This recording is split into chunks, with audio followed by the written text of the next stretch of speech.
What's up tout le monde, bienvenue au What's Up Podcast, ici Jerry Alain, juste vous dire un énorme merci d'écouter le What's Up Podcast et si vous aimez le podcast, vous voulez que ça continue, vous voulez supporter, vous voulez m'aider là-dedans, ben devenez membre Patreon, c'est 2-3 piastres par mois, c'est pas grand chose pour vous autres puis pour moi ça fait toute la différence, fait que devenez membre au patreon.com/whatsuppodcast, c'est une excellente façon de m'encourager ou sinon venez me voir en show. Hein, là, je sais, avec le COVID, tout ça, c'est pas le meilleur timing pour partir en spectacle, mais les ondes qui sont encore où est-ce qu'on peut encore faire des shows, je vais être là, en tout cas, entre autres, le 12 novembre, c'est où que je suis en show? C'est à Amos! Ça, une petite tournée en Abitibi. Le 12 novembre à Amos, le 13 à Rouen, le 14 à Lassar. Et vous pouvez trouver les billets au jeralain.com, Alain2L. Fait que sur ça, je vous souhaite un excellent podcast. Merci tout le monde d'écouter. Et on se revoit la semaine prochaine. Ciao tout le monde.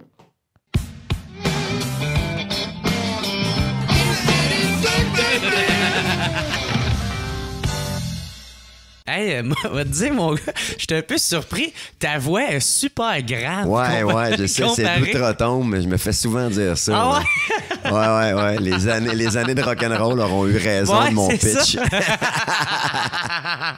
Peut-être dans le fond, c'est ça. Éric Lapointe, au début, il avait une voix super douce. Puis avec la smoke et l'alcool. Exact. Ouais, c'est ça. Il y a un peu de ça. Ouais. OK. Puis, mais thank you d'être là, mon gars. Je vais te faire une vraie présentation. What's up, tout le monde? Bienvenue au What's Up Podcast. Super content de recevoir Steve Veilleux, man. Merci beaucoup d'être là. Ça fait plaisir. C'est vraiment beaucoup apprécié.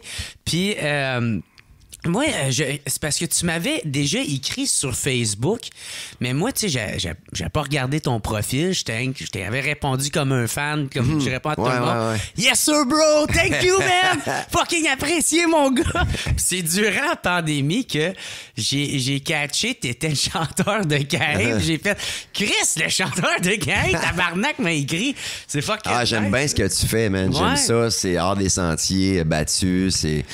C'est drôle, tu me fais rire. Je t'ai découvert, moi, un peu dans le podcast avec The Mike. Ouais, c'est ça. Fait que t'écoutes. J'écoute ça une fois de temps en temps quand je vais courir, tout ça. Puis vous m'avez fait pisser de rire à chaque fois. Ouais? Puis c'est ça que je voulais aller te dire, dans le fond, quand je t'avais écrit sur Facebook. Ouais. Puis c'est bon, man. Tu fais du bien dans le portrait. Continue ton stock. Ben, c'est cool. Moi, t'avouer, je suis un peu surpris parce que, tu sais, moi, je suis le gars, tu sais, oui, authentique, mais je veux dire comme transparent, mais... Tu sais, genre, à sous-écoute, sûrement, c'est celui où je t'ai défoncé. Ouais, il y en avait un de ceux-là, ouais. C'était bon, ça. Ben, les deux que j'ai été bien populaire, puis là, ça a parti. C'est celui... c'est les deux, j'étais défoncé, là, genre. Puis l'autre, c'est le spécial vidange, là, tu sais. Avec Julien, je pense. Ouais, ça. C'était bon, ça aussi. Je pense que je l'ai pogné, lui aussi. Quand Mike a collé des shots dans mon verre pendant que j'étais parti pisser... Puis là, j'étais défendu, en tout cas, peu importe. Là. Mais bref. Des bons moments de podcast. Des beaux souvenirs. Ouais. Mais ça, merci beaucoup d'avoir accepté.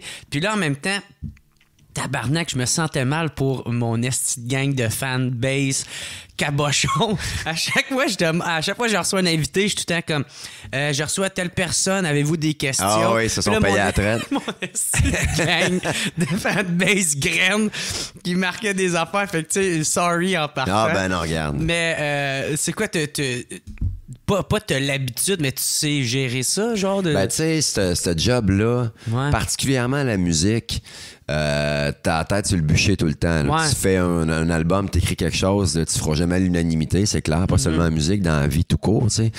Mais ça fait 20 ans, moi, que je gagne ma vie avec ma passion, avec ce que je sais faire de mieux, c'est-à-dire écrire des chansons, tu sais, puis par prendre la route de la tournée, tout ça. À un moment donné, puis le monde a tellement besoin, chez nous, on dirait que c'est pire d'étiqueter, de comparer, de cataloguer. Fait que nous autres, on a le côté très grand public où les générations se mélangent, les kids viennent avec leurs parents, autant les gangs de chums qui viennent faire le party que les filles. Fait qu'on est bien fiers de ça. Mais en même temps, ça fait grincer les dents, ben les puristes. Puis ben, tu sais, on a toujours clamé haut et fort notre provenance. On est un band de région qui... puis nos influences sont très country, sont pas très tendance. Autant dans l'arrangement musical que dans la vie. Fait que ramasser des coups de temps en temps par des grinçeux dedans qui aiment pas ce que tu fais ou qui pensent que t'es catalogué comme ça comme gars à cause que la musique que tu fais est peut-être plus pop ou plus folk rock, tu sais. Fait que je m'en fais plus avec ça, sincèrement. Les premières années, les premières fois, je rageais parce que tu mets tellement de cœur dans ton matos, dans tes chansons. Les premiers albums, c'est des années, des fois, d'écriture avant d'atterrir sur un premier album que je prenais tout personnel puis je voulais prouver à tout le monde que, tu sais, on était l'exception à la règle, qu'on n'avait pas on n'avait pas besoin de la clique, de la gauche pour réussir à vivre. Maintenant, je trouve ça drôle. J'ai vieilli là-dedans. On est encore super présent dans le portrait musical. Il y a plein de... Tu sais, les gens sont là quand les shows se passent à fond. Fait que moi, vous avez marqué la culture populaire ça va encore, Québec. C'est ça va super bien. Je m'en fais plus avec ça parce qu'à un moment donné, je me partirai un dépanneur. Ouais, c'est ça. Mais man, moi, je te rejoins tellement. Là. Moi, le tabarnak, d'un fois, je peux prendre toute personne. Ah ouais. Mais tu sais, moi, je suis encore au début, là, tu sais, je commence à faire mes pas comme humoriste, mais tabarnak, des fois, je prends tout personnel. Ouais, puis tu sais, le message écrit par la graine qui t'en veut pour 100 bons après un show, il va te rentrer dedans. C'est un cliché de le dire, mais c'est vrai. Il cogne pareil. Puis on a toute notre fierté puis notre ego aussi, là. Si tu veux, je te dis. Y a-tu des fois, par exemple, t'étais vraiment genre, surtout les premières années. Il y a un journaliste à un moment donné de la presse. Surtout si c'est un journaliste. Ouais, tu sais. Puis moi, j'avais 28 années, c'était notre premier album. Ils nous avaient ramassé, là, big time. Puis Alexandre Vigneault, pour pas le nommer. Puis pour me défouler, moi, j'étais, écoute, très naïf, très jeune. Je débarquais dans ce monde-là. Puis j'avais écrit directement au journal. Puis j'avais écrit vite, c'était méchant, c'était plein de fautes, mon message, tout ça. Puis pour encore plus me peindre d'un coin, il avait fait paraître ma réponse que j'avais envoyée, mon mail intégral, dans la presse. Fait que ça m'avait doublement... on avait fini par aller prendre un café ensemble. Mais lui, ça a été une des pires critiques. Tu sais, quand tu fais un premier album... Moi, j'ai 41 ans, ça fait 20 ans, je suis dans le même band, fait que j'avais 20 ans, quelques pouces. Tu penses que tu vas tout changer, que tu vas débarquer, puis que la critique... l'arrogance du nouveau... Ouais, c'est ça. Puis là, j'avais fait... rempli d'ambition qui va... Moi, il m'a changé la donne. Exact. J'avais pogné un 2 minutes d'un première critique, puis rapidement, je me suis rendu compte que dans ce milieu-là, c'est bien rare que tu peux avoir l'approbation médiatique et celui des gens, de la foule. Tu sais, OK, d'avoir les deux. C'est souvent c'est rare que ça arrive. Puis je pense qu'il faut pas que tu cours après ça aussi. Moi, c'est de la musique que je fais. Je chauffe pas des vies. J'écris avec les influences musicales que j'ai. Puis à écrire, j'entretiens mon écriture par tout plein de moyens, mais je le fais pour triper moi d'abord et avant tout. T'sais. Moi, je me demande, le gars, s'il avait écrit, le journaliste, s'il était plus en crise de ta réponse ou parce qu'il y avait plein de fautes. Ça devait être l'ensemble de l'œuvre, man. Une chose est sûre, c'est que c'est moi qui ai eu l'air fou au bout de la ligne. Ouais, c'est ça. Ouais, complètement. Ça, là, tu tires une leçon doublement là-dedans. Ouais. T'sais. Bienvenue dans la jungle, mon gars. Ouais, c'est ça. Quand t'envoies chier quelqu'un, c'est au téléphone. Aucune preuve écrite. Exact. Maintenant, ça se passe au téléphone. Tu sais, c'était une autre époque aussi. On n'avait pas tous les médias sociaux. Puis dans ce temps-là. C'est début 2000, ça. Ouais, exact. Ouais. Fait que, tu sais, c'est ça. Mais c'est ça, la formation du band, ça s'est fait genre en 99, c'est ça? Puis, bien préparé, exact. Ouais. Puis, mais c'est ça, mais Caïn, ça a rapport avec le Caïn de la Bible. Le nom, tu veux dire, le pourquoi? En fait, on s'était inscrit, écoute, ça faisait une couple de mois qu'on jouait ensemble, on s'était inscrit au festival de la chanson de Granby, puis on n'avait pas de nom. Puis on n'était pas capable de s'entendre sur un nom. Puis dans ce temps-là, il y avait toutes les Star Academy, puis Love Story, puis toutes ces reality shows. C'est vrai, c'est cette époque-là. Ouais, ça commençait. Occupation double. Exact, c'était les premières années, ça débarquait chez nous, puis tout le monde tête là-dessus. Tout le monde voulait devenir des vedettes du jour au lendemain. Ça s'arrachait, ces genres de vedettes préfabriquées. De gloire. Exact. Ouais. Puis on trouvait que c'est ça. Ça faisait soif d'attention. On disait, on s'était dit ça autour d'une bière, justement, un soir. Puis c'est comme Caïn qui a tué son frère parce qu'il voulait plus d'attention de ses parents, il voulait devenir une star. Fait qu'on on n'aimait pas ça, sincèrement, mais on s'est dit, bon, faut s'inscrire au concours, ça nous prend un nom, tu sais. Fait qu'on s'est appelé Caïn le temps d'un concours, puis finalement, ça a bien été. On s'est rendu en finale, on avait eu des prix du public, puis tout ça. Fait qu'on s'est dit, ben là, on a tellement été famous au concours qu'on peut plus se débarrasser, on pensait ça, tu sais. Fait que c'est toujours resté ainsi. Vous avez-tu déjà pensé à changer de nom un moment donné? Pas après. Après le concours, on s'est dit, bon, vis avec, c'est ça, puis... il y a une belle signification dans tout ça, fait que vivons avec. T'sais. Ouais. Puis, y avait-tu une autre option de nom que vous avez pensé? Ah, il y en a eu 1000, mais c'était très mauvais. Là. Ouais, c'est ça. T'en as-tu des exemples? On s'est appelé Grossier Personnage un certain temps. Grossier Personnage? Ouais. Ben, au début du band, c'était beaucoup plus rock, le son. Hey, ça serait drôle. Grossier Personnage composé Embarque ma belle. T'es comme, non, là, t'essayes de dire quelque chose, là. Ah, exact. Mais nous autres, c'est plus notre beat de vie de rock'n'roll qui était grossier. C'était pas... Souvent, le monde il écoutait nos tunes, c'était plus folk, plus pop, puis ils comprenaient pas, nous regardant en face, le lien entre les... Au début, ça? Ouais, tu sais, parce que moi, bon, j'ai des mentors, des idoles dans la vie qui m'ont marqué, qui ont fait en sorte que j'ai voulu faire de la musique dans la vie. J'ai trippé tête sur Nirvana. Kurt Cobain, c'est un de mes premiers héros. Ouais. C'est quand j'ai vu la première fois Smell Like Teen Spirit, quand j'avais 12-13 ans, que j'ai fait « OK, voilà ce que je fais dans la vie, c'est clair. » Lui, ça me parle. Ouais, c'est ça. Puis les Johnny Cash aussi, après, tous des bad boys qui très autodestructeurs, tu sais, ouais. Fait que moi, j'ai grandi avec des mentors assez tout croche, tu sais. Ouais. Personnellement, je parle pas musicalement. Fait qu'il était pas question, quand le succès est arrivé, puis que l'attention est arrivée, puis que les shows rentraient à pelleter, que je sois sage. C'était clair que j'étais pour faire ma vie à 200 000 à l'heure, puis que j'irais pas me coucher après les shows, tu sais. Peu importe le genre musical à qui on s'adressait, dans ce temps-là, on était crissement naïfs. Puis on n'était pas tout le temps respectueux de la musique qu'on faisait puis des gens qui venaient nous voir. Tu sais, Puis qu'est-ce que tu veux dire par ça? Souvent, la musique, pendant un certain temps, la musique est devenue secondaire après le party. Tu sais. Il y a des shows que j'aimerais revoir. Puis des gens qui payaient pour voir des shows. Hey, je me souviens d'un show à Val-d'Or. On est arrivé la veille, parce que dans ce temps-là... C'est sûr que tu l'échappes. Qu'est-ce que tu fais d'autre? J'en ai des histoires. Là. C'est clair. Dans ce temps-là, on avait un show, on arrivait la veille, tu sais, pour faire le party. Mais, c'est drôle, aujourd'hui, on part une demi-heure après le show, on rejoint nos familles. Puis, mais dans ce temps-là, on faisait un travel day, juste pour être sûr de foirer comme il faut. Ça. On est arrivé la veille, grosse brosse à Val-d'Or, on se couche pas de la nuit. Toute la journée du lendemain aussi. Vraiment, vraiment mêlé, rendu au show. Et le soir, on fait le show. Fait que t'as pas dormi? Non, pas en tout. Mais là, t'as pas... Ben là, t'es pas obligé d'en parler si tu veux pas, mais t'as pas juste bu. All you can eat, c'était les années, tu sais, écoute. Et là, on fait le show, man, exécrable. Show mauvais, mêlé, faussé, name-dropper des artistes qu'on se payait à la traite d'eux autres entre les... C'était mauvais. Et là, on revient chez nous, on fait la route le dimanche. Le lundi, je me réveille de ça, tu sais, je reviens puis je fais « Ah, c'est épais. » Ouais, t'es pas fier. Et là, le diffuseur, qui je pense sincèrement m'en veut encore, je pense pas qu'on est retourné jouer dans cette salle-là à Val-d'Or. Ça fait longtemps, là, tu sais, si je te parle de là, une douzaine d'années. Là. Ah, tabarnak. On a fait des festivals autour, mais la salle, le spectacle comme tel, disons pas. Fait que. Ils sont dans le cul. Ouais, un peu. Le diffuseur m'envoie un message, mais ça, c'est un bon move, puis ça m'a donné un coup de poing en face. Ça a été un élément tournant. Wake up call. Wake up call. Il m'envoie un message d'une femme qui avait amené ses kids au show. C'était le premier show dans leur vie de ses enfants. C'est la première fois qu'ils allaient voir un show et c'est ça qu'ils ont vu. C'était mauvais. C'était tout croche.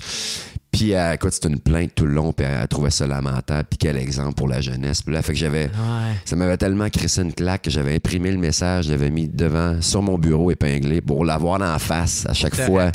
Ouais. Puis ça a été un tournant pas pire. Fait que tout ça pour dire que, tu sais, c'est un cliché, mais il faut souvent tomber sur le cul avant de dire un peu au plafond. Là, prends le temps d'encaisser ta claque. Fais tes fautes. Je regrette pas. Là, on a fait là, des. Il y a plein de bons moments là-dedans, mais ce que je regrette surtout, c'est quand la musique et les gens sont devenus secondaires. Ouais, c'est ça que j'aimerais revoir. Mais c'est ça. De te souvenir pourquoi que tu fais ça. Des fois, c'est bon de revenir dans ces dans ses premiers shows, dans ses débuts, tu sais, juste pour se rappeler, tu sais, avant d'être populaire, parce que des fois, on peut souvent trouver des X, Y raisons, des détails. Ça change. On fait nos divas, puis on vient un peu blasé de... Mais Chris, c'est un privilège d'avoir un fanbase, d'avoir du monde qui te suit. Pourquoi tu fondes un band dans le garage ou dans le sous-sol de la maison de tes parents? Moi, je suis d'un band depuis que j'ai 15 ans, à peu près, même au secondaire, on avait des bands. Puis... Pourquoi tu fais ça? C'est quoi les raisons? C'est la passion, c'est pour trouver ça drôle, c'est pas pour te prendre au sérieux du tout. Ouais. Des fois, c'est pour faciliter l'accès aux chicks aussi à cet âge-là. Ah ouais. Mais c'est toutes des raisons drôles, c'est des raisons de cœur, c'est des raisons d'avoir du fun, de s'amuser, d'être entouré de chums, puis de... Tu sais, quand t'as un band, t'es 4-5 contre... Tu pars conquérir le monde. Là. C'est ça. C'est moi, il n'y a rien de plus que j'aime dans un festival parce qu'en salle, c'est ton monde qui vient, qui achète des billets. En festival, tu ramasses un paquet de monde qui sont là pour l'événement, qui sont pas... Ils sont pas gagnés d'avance. Non, des fois, il y a des boys là, qui arrivent avec leur blonde, les bras croisés. Moi, je m'en fais un devoir d'aller chercher eux autres. Ah ouais. Puis le show, il est souvent beaucoup plus rock que ce que les gens connaissent. Fait que souvent... On va les surprendre, on va aller chercher, puis on se le fait dire après show. Chris, je pensais pas que c'était de même. J'ai une leçon à soir, blabla. J'aurais pensé plus quétaine. Plus pop, plus quétaine, plus grand, tu sais, plus les 2-3 tunes qu'on connaît à la radio. C'est ça pour moi. Ça fait 20 ans, fait que de la musique, on en a fait, du millage, tu sais, aussi. Fait que j'aime toujours ça, me faire un point d'honneur d'aller... Puis ça tient très groundé. Moi, j'ai jamais rien pris pour acquis dans ce milieu-là. C'est un peu comme dans la mafia, tu vaux toujours le prix de ta dernière enveloppe. Ah, OK, ouais. Tu vaux ton dernier album, ton dernier show. Tu sais jamais, il n'y a rien d'acquis, puis c'est parfait. Ouais, c'est vrai. C'est vrai. Puis, comment t'as commencé en musique? Comment c'est arrivé, toi? Tu tripais justement Nirvana, puis... Ben avant ça. Tu grattais la guitare? Ouais, en fait, moi, j'ai grandi. Mon père, c'est un zigonneux d'un peu tout ce qui traîne dans un studio. Fait que j'ai grandi vraiment dans la musique. Là. Mon père joue du violon, de l'accordéon, de la guitare, un petit peu de piano. Ah ouais. Une famille très musique trad. Là. Hey, moi, l'accordéon, là... Calice, ça me fait rire. Ouais, je sais pas pourquoi. C'est exotique. Mais, genre, c'est comme un cliché de... À chaque fois que je vois quelqu'un qui joue de l'accordéon, tabarnak, je pars à rire. Je peux pas l'expliquer. Ça se perd, ça. Là, ça va finir dans un musée. Il n'y a plus de joueurs de qui apprend à jouer de l'accordéon. Il y a un gars qui fait des shows d'humour, puis il fait des blagues, puis entre ses blagues, il joue de l'accordéon. Puis tabarnak, que je ris, là. À chaque fois, là, hey, ça me fait là, brailler de rire. Puis des fois, le gars, il est même pas drôle, puis avec moi en arrière, t'entends... Je sais pas. Tu sais, c'est le body language qui vient avec. Là. C'est pas grave.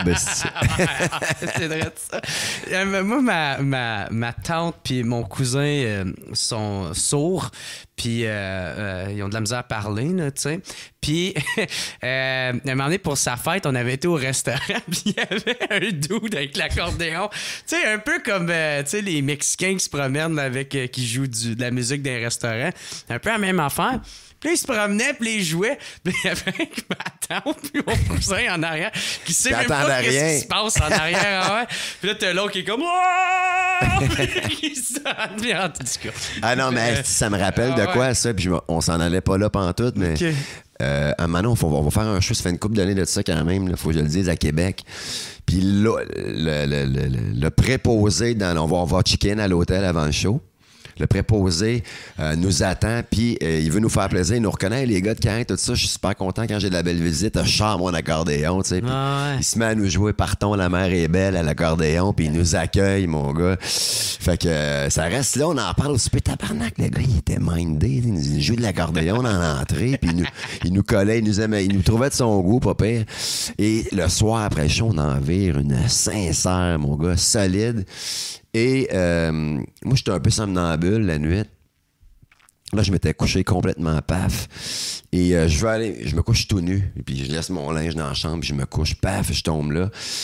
Pendant la nuit, je veux aller aux toilettes, mais je me trompe de porte et je tombe dans le corridor de l'hôtel à poil. Oh non! Puis pas de carte?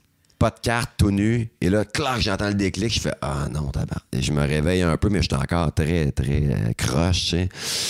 Là, je commence à cogner aux portes des chambres d'hôtel pour avoir une clé dans ma tête.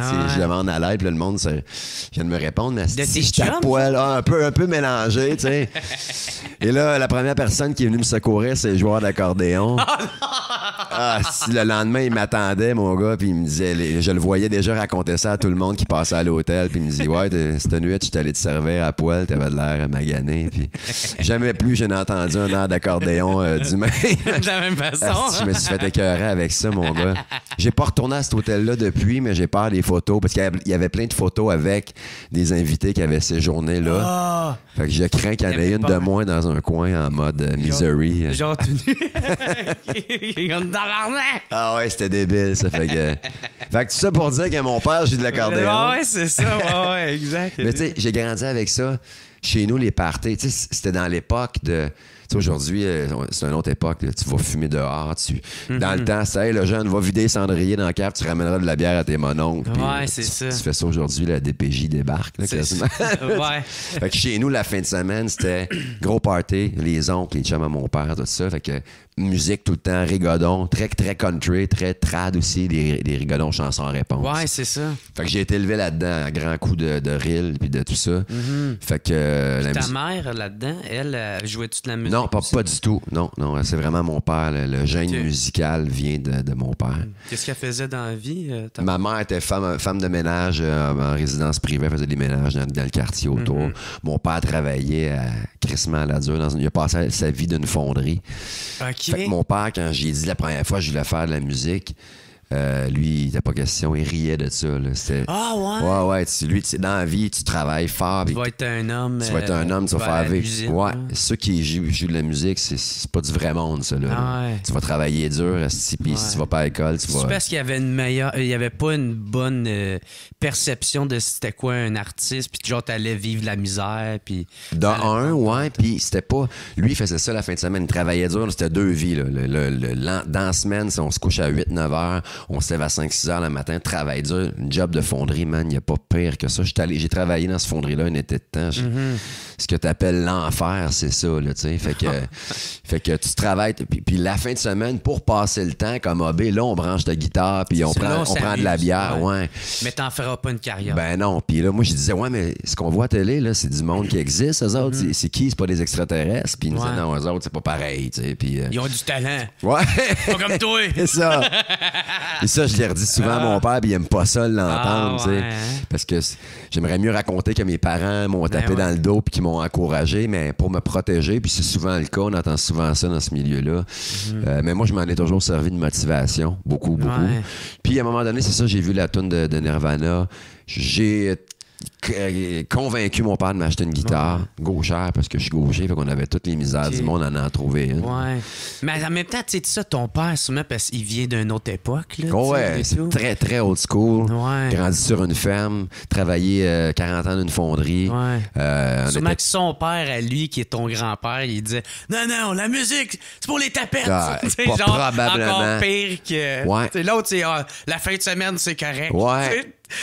Moi, je dis c'est comme moi, je peux en faire ma vie. c'est ça. Non, mais ça fait du sens pareil. Ça passe tout le temps de. Ça filtre d'une génération à l'autre, là, puis ça sort pas le message, ouais. Mais tu sais, aujourd'hui, depuis plusieurs années, je dis aujourd'hui, mais on fait de la musique ensemble, on prend une bière, puis on rit de ça, puis ça a pas changé notre relation, elle est super bonne. Puis la musique, c'est notre point rassembleur, là. Tu sais, moi, mon père, c'est ça qui nous réunit, qui alimente nos conversations, puis qui a fait que quand ma famille a éclaté, mes parents se sont divorcés, puis moi, je suis parti en genre de rébellion. Ce qui m'a... Ça, c'était à quel âge environ? 12-13 ans. OK. Puis c'est là que la musique est arrivée, puis c'est ça qui m'a gardé une relation avec mon père, tu sais. OK. Fait qu'après, Nirvana, premier band, après gosser 2-3 accords, surtout chanter. Ça a gardé un lien avec ton père, ça, la musique. C'est comme un peu le hockey pour ben du monde. C'est ça aussi, c'est les deux, nous autres. Ça n'a pas trop de quoi se parler, fait qu'ils parlent de hockey. De char ou de hockey. Ouais, c'est ça. Ouais. OK. Nous autres, c'était la musique. Ouais, c'est beaucoup comme ça encore. Tu sais, c'est pas comme bien des pères de ces époques-là, c'est pas des parleurs puis des livreux d'émotions, c'est ça. S'ouvrir puis fait qu'avec la musique, c'est ça. Faire des câlins. Ouais, Chris, oublie Pourquoi papa? Il a fallu que mon père, pour qu'il gobe à un moment donné, que je vivais vraiment ma vie, parce que dans les premières années, quand ça partit en fou nos affaires, mon père réalisait pas que je gagnais ma vie avec ça, tu sais, que je payais mes billes avec ça. Puis des fois, il m'appelait, puis là, il me disait « Hey, écoute, je suis d'une taverne, là, ici, je parlais avec la barmaid, puis tu pourrais avoir un contrat, tu sais. Tu pourrais venir jouer, il y a une dizaine de personnes, ça va être bon pour ton nom. » Une gig. Ouais, pour pogner des gigs. Ah ouais. Puis là, je disais « Ben non, je peux pas, je suis au festival du cochon, à soir, il y a 10 000 personnes qui viennent nous voir. » Puis il était là « Hein? » Fait qu'à un moment donné, je l'ai amené, j'ai installé une petite chaise de parterre d'un festival sur le stage, de côté. Puis j'ai dit, là, tu vas venir me voir une fois pour toutes. Tu vas voir comment il y a de monde qui chante les chansons que j'ai écrites. Puis je gratte pas mes scènes de barbe. Non, puis c'est mes tunes, tu sais. Ouais, je fais pas Joe choses. Ouais, c'est pas des covers. Non. Moi, ça a toujours été bien important pour moi, ça, d'écrire puis d'être créatif. Fait que là, il y avait comme catch. Ça a été un gros point tournant qui a comme allumé que c'était vrai, là, tu sais. Ah ouais? Ouais. Chris, c'est quand même une belle histoire, ça. Ouais, pas pire. C'est nice. Ouais, mais c'est ça. Parce que tu t'aurais pu t'apitoyer sur ton sort pour faire comme « Ah, mon père, c'est à cause de lui que je réussirai pas, il m'encourage pas. Au contraire, c'est comme « Fuck you, m'a te prouvé, tabarnak. Ouais, puis être capable. » C'est de ça, puis paradoxalement à ça, ma mère, on était pauvres. Là. Moi, quand mes parents sont divorcés, j'étais resté avec ma mère, puis ça n'a pas été facile, ce bout-là. Mais ma mère, le cœur plus grand que tout, m'avait acheté une guitare payée sur, je pense, 24 versements, 6 temps par mois pour que je puisse quand même avoir une guitare après cette rupture-là, tout ça. Fait que elle m'a encouragé à sa façon. Beaucoup, elle a été super importante, sans me dire tu vas faire ça, puis c'est le même, ça marche. Elle me donnait tout ce qu'elle avait pas, même pour que je puisse, tu sais, au moins triper sur ma passion. Colin. Ouais. Fait que ça, c'est ton adolescence, puis comment que c'est arrivé, genre, la rencontre avec les autres membres du band de Caïn? Plein de bands. Il y a un bon département de musique de sono à Drummond, au cégep. Il y a beaucoup de kids d'un peu partout qui viennent étudier la musique, là, ou pour faire de la sono ou la musique. Fait que il y a toujours plein de bands, plein de jams qui se forment, tout ça. Fait que moi, j'ai eu des bands, comme je t'ai dit tantôt, depuis que j'avais une quinzaine d'années. Fait que je me suis toujours promené d'un band à un autre. Puis moi, ça a toujours été clair que j'étais prêt à tout faire les sacrifices pour faire de la musique. Ouais, pour devenir musicien, pour gagner ta vie. Pour gagner ma vie, puis peu importe la façon. Là, un 2,5 chauffé par l'éclairage, pas de problème, je chigne en bas. Ouais, du moment que ça soit la musique. Ouais, la mienne. C'est la note, celle qu'on crée. Ça, c'est important pour moi. Fait que ce qui faisait que je partais d'un band à un autre, c'était le degré d'entêtement de mes chums dans le band. Souvent, en partant, il y en avait deux qui faisaient ça pour le fun ou pour la photo. Ou, souvent, ça marchait plus. Fait que je partais d'un band à un autre. Finalement, à un moment donné, à force de changer de band de même, j'ai connu mon drummer, le premier drummer dans Caïn, qui était un enragé autant que moi. C'est Patrick Lemieux? Non, c'est Yannick Blanchette, qui était le batteur. Pat, c'était après ça aussi. Même chose, c'est là, on s'est trouvés, deux enragés, deux passionnés de musique mélomanes à côté, plein d'écoles musicales différentes. J'écoute vraiment de n'importe quoi. Puis lui, il revenait d'un milieu métal complètement. Fait que c'était les Nations Unies, là. Tu sais, ça avait rien. Puis au début, le band, c'était pas du tout le côté folk rock qu'on connaît. C'était très éclectique, très psychédélique. Moi, j'avais une grosse base grunge à cause des Nirvana de ce monde. Fait qu'on s'est trouvés là-dedans. On était allé en coloc presque 6 mois après. Puis en grattant les bands, toujours à Drummond, on est tombé sur Pat, le guitariste, qui venait d'une école blues, gros blues cochon sale, là, qui complémentarisait bien, ironiquement, le band qu'on était. Et c'est avec ces deux-là que je suis parti à la guerre un peu, puis éventuellement, Eric Maher, notre bassiste, on n'avait pas de bassiste. On a fait un premier album par nos propres moyens. Ça a été le réalisateur de l'album qui a joué de la bass. Puis on a produit ça de notre poche. On n'avait pas une scène. C'était n'importe quoi. L'album n'a pas coûté cher. On a réussi avec cet album-là à se trouver un premier deal de disque où on n'a rien refait. Le premier album, c'est notre démo. C'était ça. Ouais.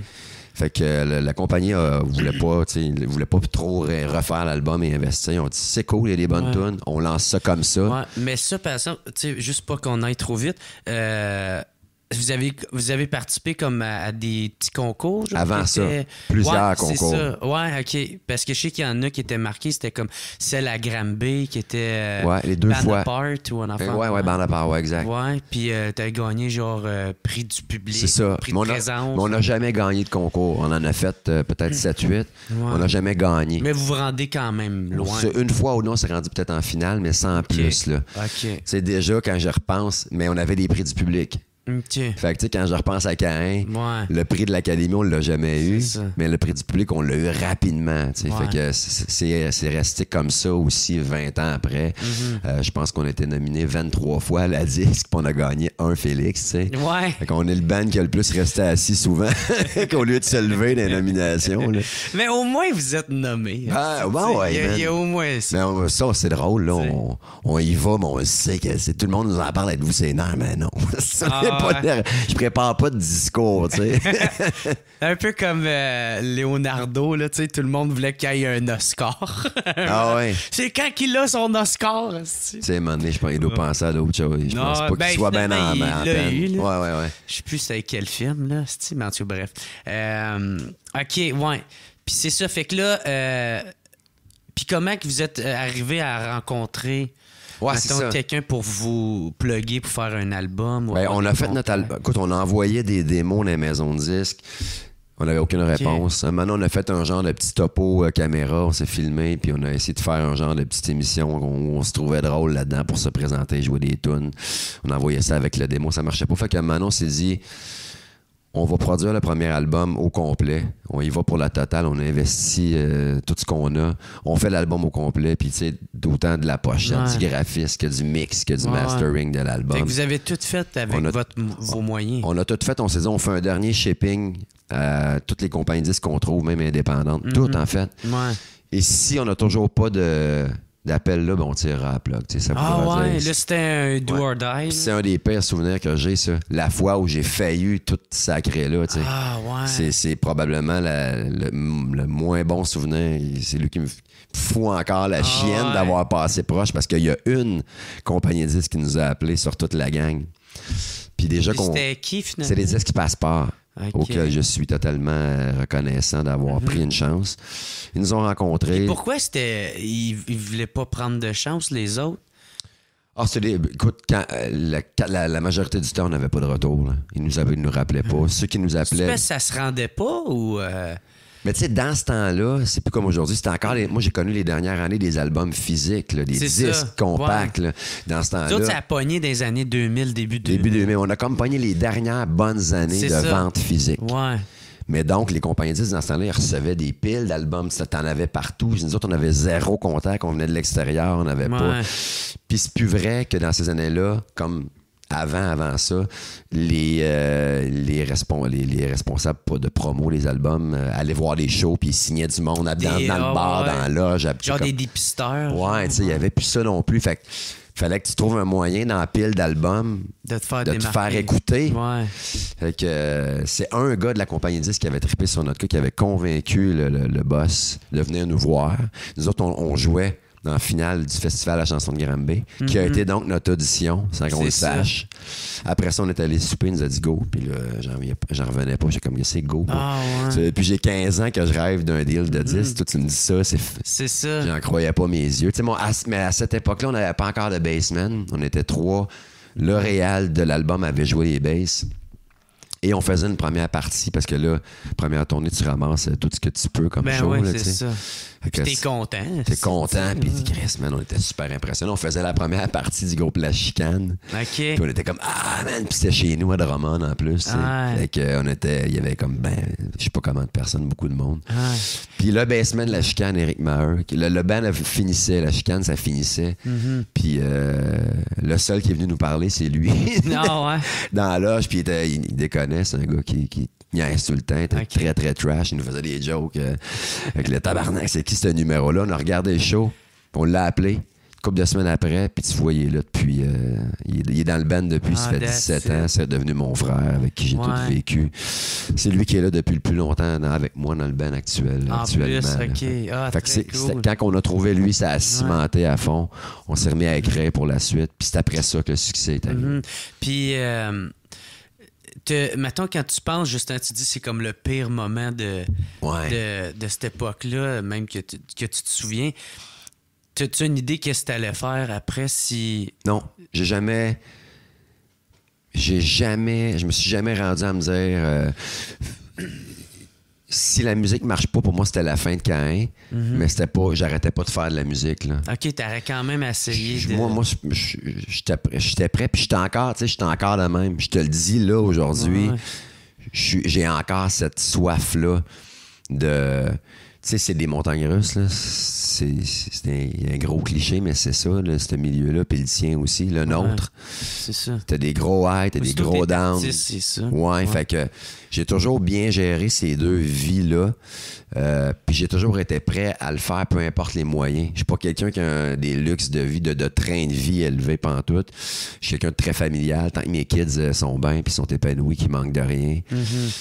J'ai toujours su ajuster mon train de vie à comment ça se passait professionnellement. T'sais. Fait que il était pas. J'arrêterai jamais de faire la musique.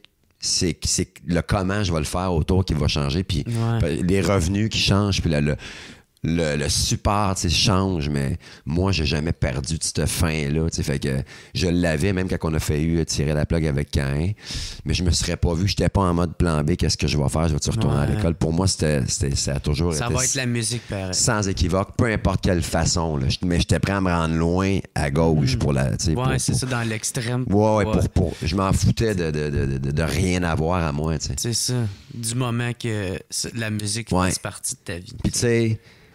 Je fais des ateliers d'écriture dans les écoles, puis je dis aux jeunes tout le temps, les raccourcis, oubliez ça, ça n'existe pas dans la vie.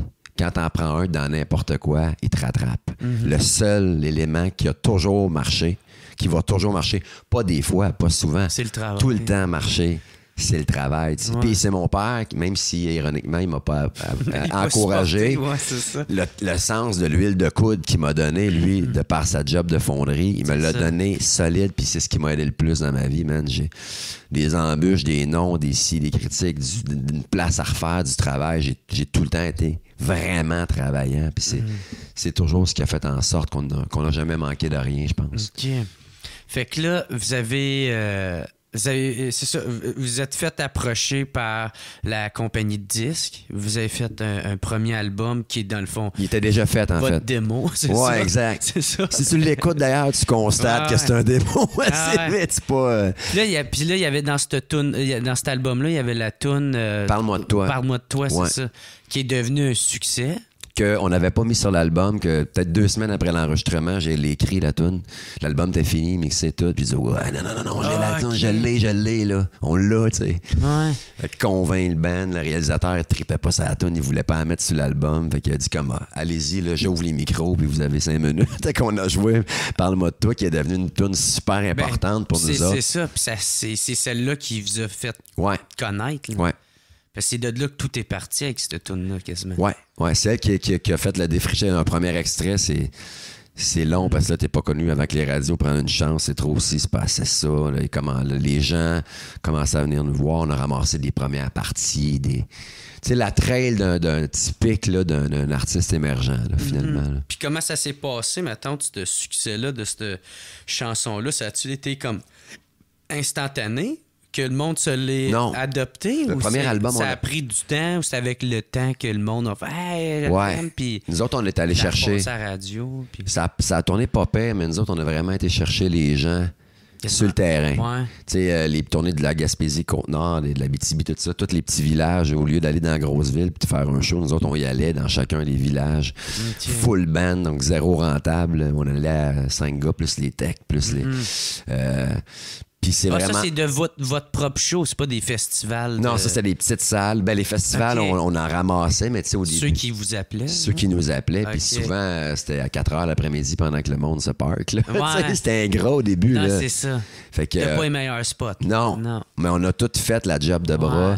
Puis le premier album, ben, pour dans ce temps-là, c'était pas beaucoup. Maintenant, tu vends 10 000 albums, c'est un hit. Là. Ouais, c'est ça. Mais tu sais, pour dans ce temps-là, Pop Culture, le premier album, on a peut-être vendu 25 000, 30 000. Fait que il nous a mis ça à la map, il a défriché un peu, il y a eu 2 bons extraits radio, on s'est on a commencé à monter un fanbase avec lui, puis c'est vraiment l'album d'après qui a frappé. Ben, c'est ça, parce que là, vous êtes arrivé, je sais pas si c'est en 2005, ouais, avec Nulle part ailleurs. Ça, c'est l'album. Puis c'est celle-là qui embarque ma belle, puis qui a Mexico, puis comme dans le temps. Ouais. Que ça a pogné en tabarnak. Ben, sur le premier album, la tune Parle-moi de toi, c'est parce que sur le premier album, comme bien les premiers albums, il y a plein de genres musicaux différents. Là. Il y a des tunes reggae, il y a des tunes ska, il y a des... Ouais, fait que on cherchait une identité. Puis il y a peut-être 2-3 tunes, les dernières qui sont arrivées dans Parle-moi de toi, qui étaient plus folk rock, texte très bien rassembleur, bien simple, c'est naïf, c'était très très naïf comme texte puis comme premier album. Mais on a trouvé notre trait avec ces chansons-là. Fait que quand on est arrivé à Nulle part ailleurs, le deuxième album... Vous saviez où vous voulez vous exactement. Là, on avait des références musicales de band qu'on tripait beaucoup plus précises. Fait que c'est pour ça qu'il y a eu autant de singles. Ouais, il y a eu beaucoup de singles, puis il y a une cohérence artistique sur l'album. Là, vraiment, on s'est trouvé. Ouais. En show aussi, puis là, ça a cogné fort avec ces tunes-là. Ah ouais.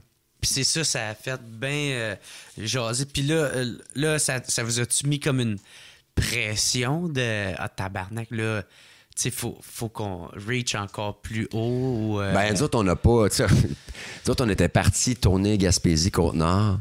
C'était toutes des petites salles, ça s'appelle le Rosec. C'est des salles d'écoute, 150, 200 places, 300 peut-être. Puis on partait là-dedans, puis on avait lancé Embarque ma belle avant de partir. Puis on était partis comme pour 2-3 semaines. Elle avait été lancée, puis on s'en va sans savoir si les radios étaient pour la tournée. Fait que premier soir, deuxième soir, 25-30 personnes dans les salles. Fait que... Et à un moment donné, on arrive, je pense, à Saint-Fabien. Puis notre directeur de tournée nous attend dans le stationnement. Puis il a 2 bras dans les airs. Puis il nous dit, à soir, les boys, c'est votre première salle compte. Ah ouais. On fait, ben voyons donc. C'est sold out. Puis là, on regarde, on se met à regarder les autres salles qui nous attendaient. Puis là, on voit que c'est sold out partout. Puis avec une toune. Ouais, mais on savait pas. Nous autres, on l'avait lancé, on était à Gaspésie-Côte-Nord et le train de vie d'une gang de jeunes sur la route. On était en mode party, puis c'était drôle. T'sais. Vous avez quel âge, quoi, dans début vingtaine? Début vingtaine. 22, 23. Ouais, c'est ça. 24. Fait que là, qu'est-ce que c'est ça? Fait que là, on se rend compte qu'Embarque ma belle joue à profusion partout, que les salles ont commencé à être pleines là, puis pendant 5-6 ans, ça s'est changé en métropolis, 2 soirs en ligne pleine, MTLUS maintenant. Ouais. Puis le Capitole, 2-3 soirs collés, puis toutes les salles où on avait vu nos idoles, puis en région, partout. Puis ça a comme pas arrêté d'être plein pendant plusieurs années, mais ça a parti de Embarque ma belle. Ça, c'est la radio, dans le fond, qui vous a fait... connaître de tout partout à travers le Québec. Puis tu sais, encore, notre dernier album, on l'a lancé pour nos 20 ans l'automne dernier, ça fait 1 an déjà. Puis il y a eu des gros extraits là-dessus aussi. Je pense qu'on a toujours eu... les radios, peu importe les genres, ont toujours été très généreuses, très bonnes pour nous autres. Ils nous ont permis de toucher les gens. Puis je serais vraiment malhonnête de chialer là-dessus. On est très choyés d'avoir ce support-là. Fait que ça a commencé, ça nous a mis sur la map, ça nous a permis de toucher énormément de gens de plein de générations différentes. Puis ce côté rassembleur-là qu'on a dans notre musique, les radios nous ont permis d'avoir la portée. Mais tu sais, des fois, il y en a des artistes qui vont dire que justement la radio traditionnelle fait tout le temps jouer la même musique ou... Et pourtant. Ouais. Qu'est-ce que tu penses de ça? Tu trouves-tu que c'est vrai ou que c'est... Ben écoute, non, parce que les radios changent de son et de genre à peu près à chaque 2 minutes. Là. C'est jamais pareil. Faut, à un moment donné, faut que tu arrêtes d'écrire les chansons cérébralement en essayant de suivre un support parce que ça marchera jamais. Ça va... Durant le processus, la radio va dire ben non, on tourne plus ça, on tourne que des hits maintenant, vieux rock, maintenant c'est plus comme ça, maintenant c'est plus pop maintenant. Fait que tu peux pas essayer de formater une chanson. Moi, j'écris avec mes tripes, avec mon vécu, puis j'essaye que ça soit le moins cérébral possible. C'est certain que quand c'est over mélodique, c'est très pop. Les textes touchent beaucoup les gens, puis ils nous racontent tout plein d'histoires derrière ces textes-là, qu'ils ont rencontré leur blonde, se sont séparés, leur naissance de leurs kids. Fait que ça l'a amené une notoriété au band que c'est plus facile pour nous autres. On a un accès aux radios, de par le monde qui suivent notre musique. C'est pas vulgaire non plus. C'est ça, pas trop. Tu sais, dis-moi les extraits qui sont plus, parce qu'il y en a des extraits plus à gauche, puis plus rock, plus punky, puis ils tournent pas dans les radios, puis le monde en show, ils font comme ah, OK. Mais c'est pas ces extraits-là qui ont. Ça ressemble à fou à Rage Against the Machine. Genre complètement. Oh, ouais, sauf 2 extraits radio, tu sais. Fuck you, le gars! J'étais un méga fan de Rage d'ailleurs, j'étais supposé aller voir Festival d'été, Calice, Moi, j'aurais aimé ça, mais moi, j'allais voir sous-écoute au Centre Bell, qui était la même date. Ah, la même date. Ouais. OK, finalement, il t'a pas eu ni un ni l'autre. Exactement. C'est poche, hein. COVID de merde! Fait que... Ouais. Mais tout ça pour dire que je comprends qu'il y a beaucoup d'artistes émergents qui aimeraient ça avoir la bénédiction de ces radios commerciales-là. Mais en même temps, de mon point de vue, je peux pas dire, on a toujours fait des albums pour nous autres, en se disant, si ça nous allume un frisson à nous 4, ben ça va en allumer ailleurs. Ouais. Puis il y a plein d'extraits qui n'ont pas tourné dans les radios qu'on était convaincus que ça ferait des tunes aussi. On n'a pas l'heure juste du tout. Puis il y a des extraits puis qui finalement ont été super bonnes pour nous autres. Mais il y en a, tu dois te dire aussi que il y a des crises de bonne chance que ça passe. Ben, des fois, oui, parce que... C'est comme Embarque ma belle. Embarque ma belle, les radios ne voulaient pas la jouer. C'est notre premier gérant qui est allé aux barricades parce que les radios disaient... Les radios disaient c'est beaucoup trop country, c'est country de région, ça ressemble pas à ce qui passe. Pourtant, aujourd'hui, avec le recul, je fais tellement comme Chris, ces radios. Là, mais ils voulaient rien savoir. Puis c'était début 2000, c'était le courant musical, c'était très électro-acoustique.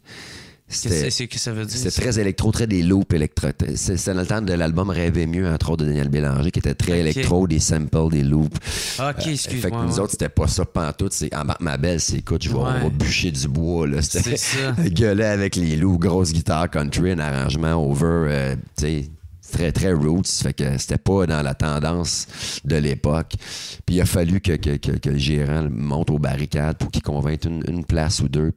Mais la minute que ça a joué, par contre... Le monde a trippé. Ouais, c'est ça. T'sais. OK.